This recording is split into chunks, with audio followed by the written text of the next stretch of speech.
नवी मुंबई महानगरपालिकेचे आयुक्त तुकाराम मुंढे विकास कामं करत नाहीत असा आरोप करणाऱ्या लोकप्रतिनिधींचं पितळ उघडं पडलंय।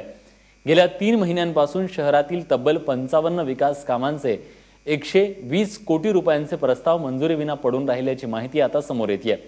महासभेत मंजुरीविना पास न झालेले हे प्रस्ताव आयुक्त तुकाराम मुंढे यांनी मंजुरीसाठी शासन दरबारी पाठवलेत। त्याचबरोबर महापौर आणि नगरसेवक यांनी हे लोकहिताचे प्रस्ताव का मंजूर केले नाहीत असाही प्रश्न विचारलाय।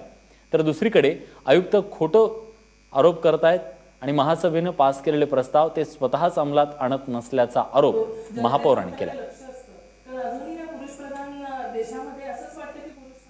आपला जो महापालिका अधिनियम त्याच्या अंतर्गत जे रूल्स आहेत त्याच्यानुसार एखादा प्रस्ताव महापालिकेने ठेवल्यानंतर 90 दिवसाच्या आत डिसिजन होणं अपेक्षित असतं।